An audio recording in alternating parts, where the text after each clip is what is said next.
अविभाजित भारत ने यूं तो कई पहलवानों को पैदा किया, पर 1892 में करीम बख्श ने ब्रिटिश पहलवान टॉम कैनन को हराकर दुनिया में भारतीय कुश्ती का परचम लहराया था। लेकिन गामा ने भारत को कुश्ती में जो पहचान दिलवाई थी, वो शायद ही कोई पहलवान दिला पाए।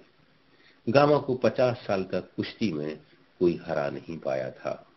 विश्व विजेता गामा अपराजित रहे। गामा ने दुनिया के बड़े से बड़े पहलवानों को धूल चटाई थी। विश्व विजेता गामा का जन्म 1878 में मध्य प्रदेश के दतिया में हुआ था।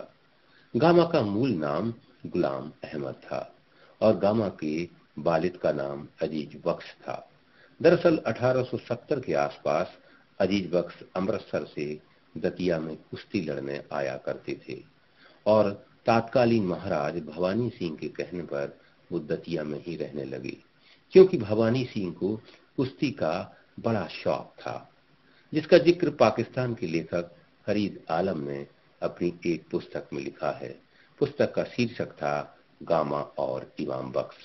गामा का बचपन तात्कालीन महाराज भवानी सिंह के पुत्र राजकुमार गोविंद सिंह के साथ व्यतीत हुआ था। गामा जब 5 साल के थे तो उनके वालिद का इंतकाल हो गया था। ऐसे में उनका लालन पालन उनकी ननिहाल में हुआ था। गामा का बचपन दतिया की गलियों में गुजरा। गामा ने पहली कुश्ती सन 1887 में 9 वर्ष की आयु में जोधपुर में महाराज जसवंत सिंह की यहाँ लड़ी थी।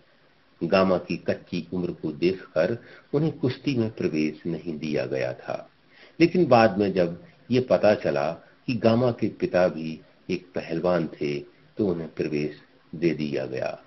100 पहलवानों में से गामा को 15वां स्थान मिला था तथा दंड बैठकों के आधार पर गामा को विजयी घोषित किया गया था। इसके बाद गामा ने दूसरी कुश्ती सन 1895 में 17 साल की उम्र में उस समय के सबसे ताकतवर पहलवान गुजरावाला के रहीम बख्श सुल्तानी वाला से लड़ी थी, जिसकी लंबाई 6 फुट 9 इंच थी, जबकि उम्र 30 साल की थी। ये कुश्ती 1 घंटे से अधिक चली थी। अंत में ये कुश्ती बराबरी पर छूटी थी। महाराज भवानी सिंह की मृत्यु के बाद 1907 में दतिया की गद्दी पर गोविंद सिंह बैठे। 1899 से गामा महाराज पटियाला की ओर से कुश्ती लड़ने लगे। 1901 में गामा की कुश्ती खलीफा गुलाम मुहीउद्दीन से हुई थी, जो बारिश के कारण बराबरी पर छूटी थी। इसके बाद टीकमगढ़ के महाराज महेंद्र सिंह ने गामा को कुश्ती के लिए आमंत्रित किया था और गामा ने वहां धाकड़ सिंह को हराया था। उसी साल गामा ने ग्वालियर के पहलवान लाला अग्रवाल को हराया था। गामा की कुश्ती देखकर ग्वालियर के महाराज मधु ने गामा को हीरों का हार दिया था। सन 1902 में भोपाल की super heavyweight champion Pratap Singh ने गामा को चुनौती दे डाली और इसके कुछ महीनों बाद ही गामा ने प्रताप सिंह को हरा दिया। 1904 में गामा ने बद्री ब्राह्मण नामक पहलवान को हरा दिया था। उसी साल गामा इंदौर के चैंपियन अली बाबा से लड़े थे। अली बाबा बड़ा ही ताकतवर पहलवान था, जो रहीम बख्श सुल्तानी वाला से भी लड़ चुका था, जिसकी कुश्ती बराबरी पर छूटी थी। रहीम बख्श उस समय का उच्च स्तर का पहलवान था, जिसे गामा कई वर्षों तक नहीं हरा पाए थे।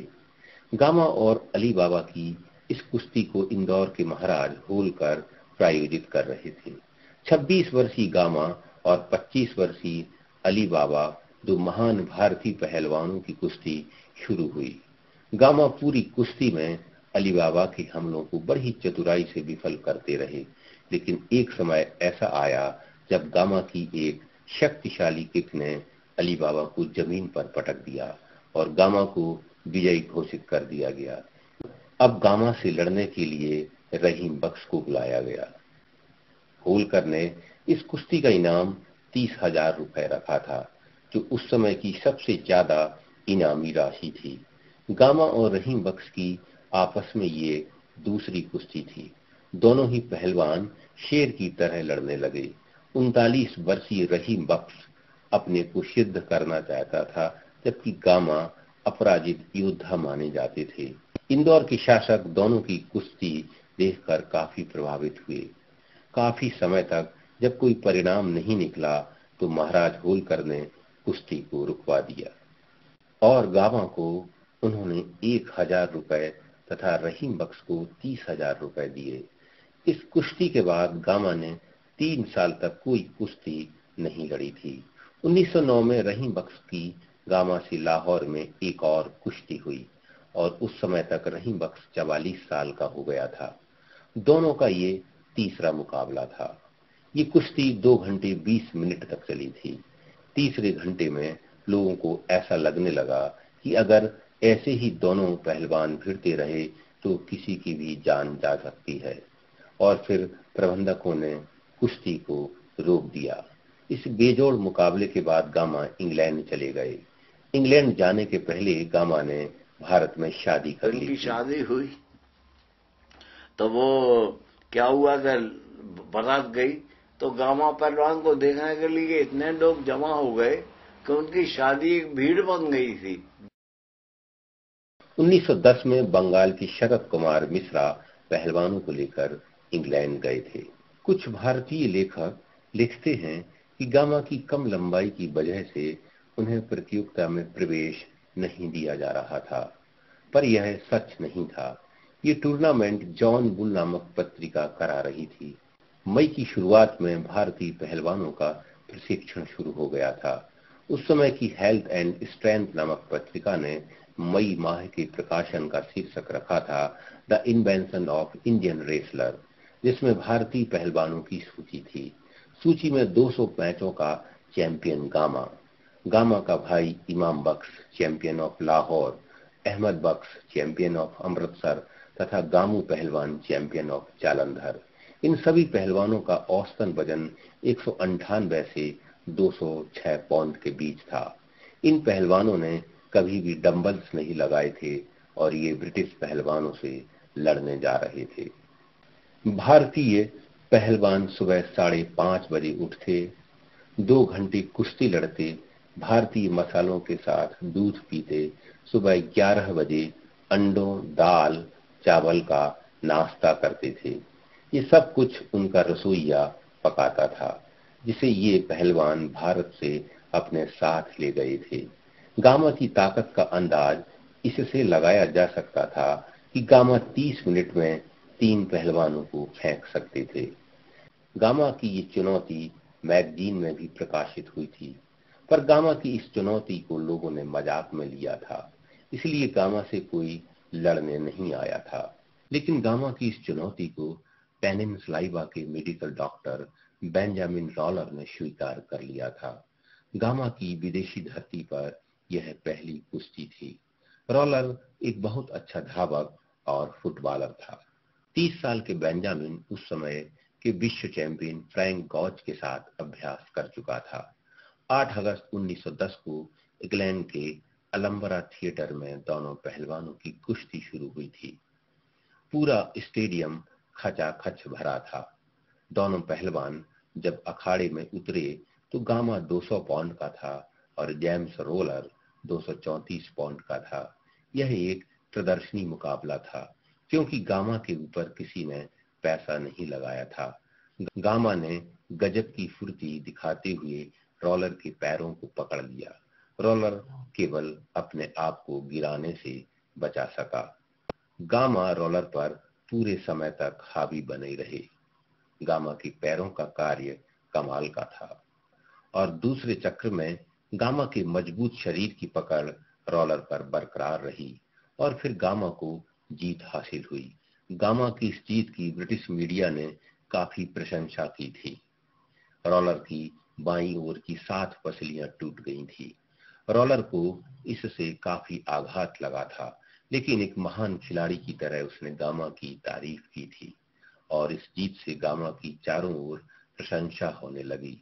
तभी उस समय के प्रसिद्ध पोलिश पहलवान स्टेनलेस जेबिस्को ने आगे आकर गामा से हाथ मिलाया, जीत की बधाई दी और यह घोषणा हुई कि गामा और जेबिस्को 10 सितंबर 1910 को मुकाबला करेंगे। गामा और जेबिस्को की शेपर्ड बुश स्टेडियम में 2 घंटे तक कुश्ती चली। इस कुश्ती में गामा पूरी तरह से जेविस्को पर हावी बने रहे। ऐसा बहुत कम हुआ था जब गामा जेविस्को के नीचे आया हो। कुछ क्षणों के लिए गामा नीचे आता भी, पर अगले ही पल गामा जेविस्को को दबा लेते थे। 154 मिनट के बाद कुश्ती को अगले हफ्ते के लिए स्थगित कर दिया गया था। अब ये कुश्ती 17 सितंबर को तय की गई। 17 सितंबर की तारीख का लोग बेसब्री से इंतजार कर रहे थे और लोगों की नजर दोनों योद्धाओं के बीच होने वाले मुकाबले के परिणाम पर टिकी थी। लेकिन तय की गई तारीख को जेविस्को रिंग में नहीं आया और निर्णायकों ने गामा के पूरे प्रदर्शन को देखकर विश्व चैंपियन का खिताब दे दिया। इंग्लैंड के रेसलिंग प्रबंधकों द्वारा गामा को चांदी का बेल्ट प्रदान किया गया था। गामा ने इंग्लैंड में Maurice Deriaz, Frost John Heeman, European champion Switzerland को भी हराया था। गामा को कांसे की ट्रॉफी दी गई थी जिसे गुर्ज कहा जाता था। गुर्ज रुस्तमे जमा का प्रतीक था। गामा को भारत और इंग्लैंड कुश्ती संघ द्वारा पुरस्कृत किया गया था, जिसकी मान्यता भारत और इंग्लैंड में तो थी, लेकिन तात्कालिक विश्व कुश्ती संगठन ने इसे मान्यता नहीं दी थी। इसके बाद गामा का भारत लौटना हुआ। गामा विश्व विजेता तो बन गए थे।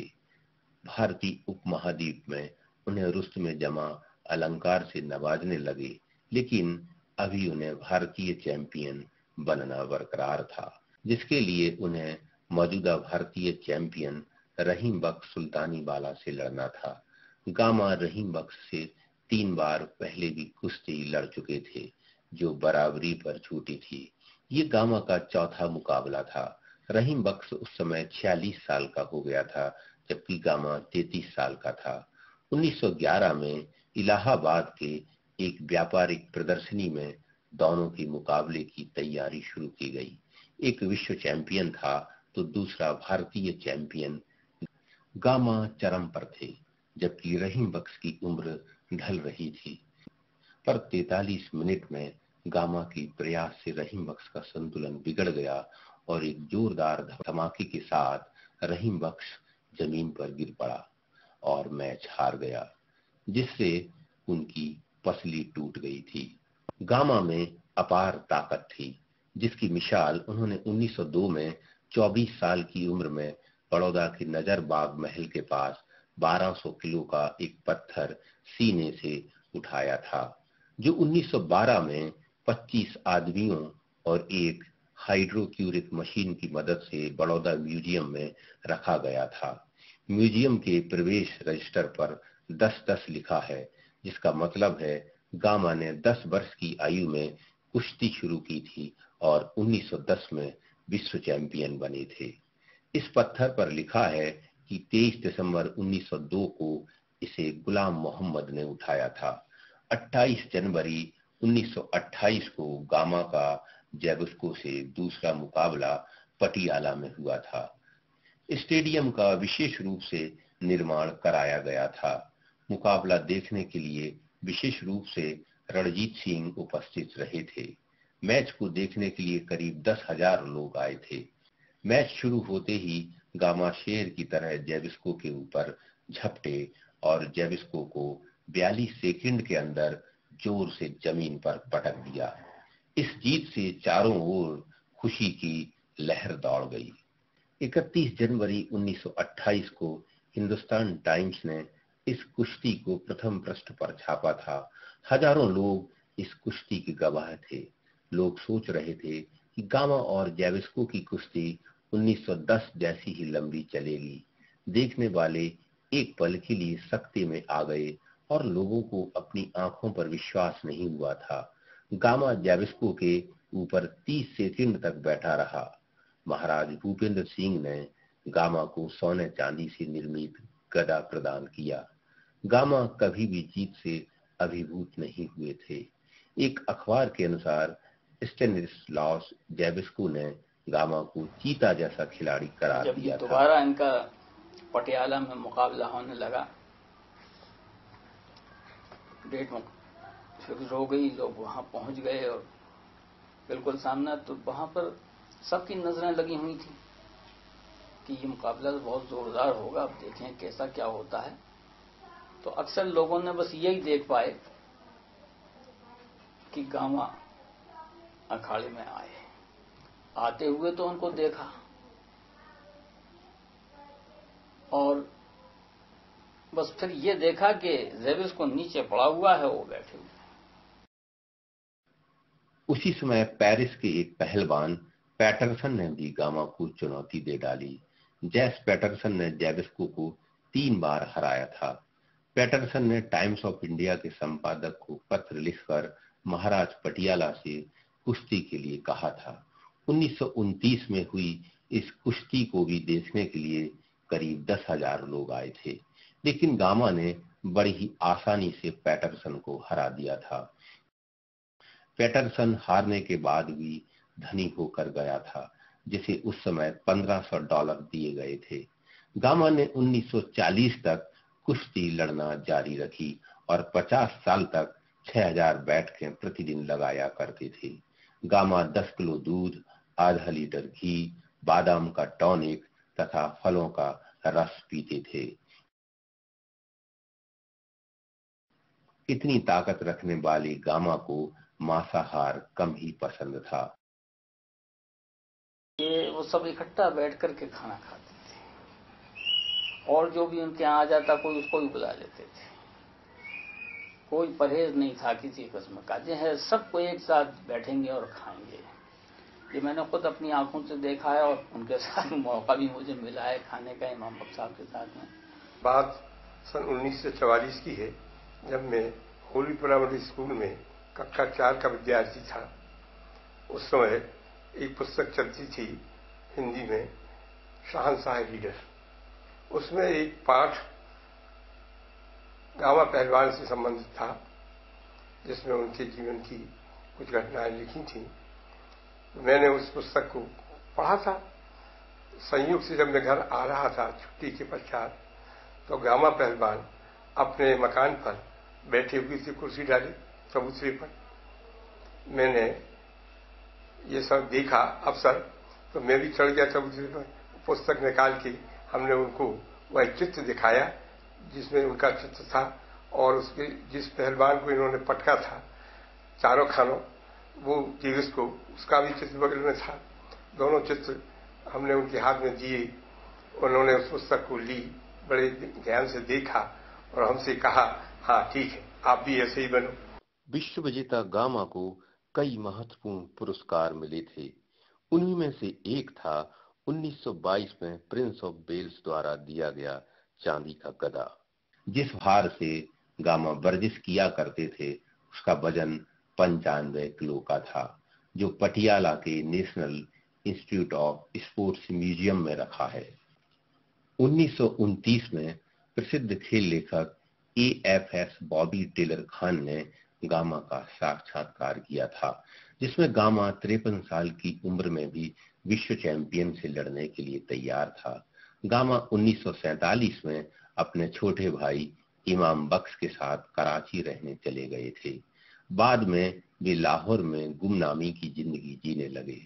गामा दिल और अस्थमा से पीड़ित हो गए थे और कभी ध्रुव तारे की तरह चमकने वाला ये सितारा अब टिमटिमाने लगा था। आर्थिक अभाव में भारत के JD बिरला ने गामा को 2,000 रुपए की मदद भी की थी तथा 300 रुपए महीने की पेंशन भी देने लगे थे। एक ऐसा योद्धा जो कभी भारतीय शारीरिक ताकत का प्रतीक था, अंत समय में दिल और अस्थमा से पीड़ित हो गया था। 50 साल तक इस योद्धा को कोई हरा नहीं पाया, लेकिन 23 मई 1960 को गरीबी की हालत में एक नदी किनारे बनी छोटी सी झोपड़ी में ये विश्व विजेता अस्पताल जाने से पहले मौत से हार गया। आधुनिक युग के ब्रूस ली ने गामा का अनुसरण किया था। ब्रूस ली ने गामा को एक शीर्षक में पढ़कर उनकी ताकत का अनुमान लगाकर दंड बैठकों को अपनाया था।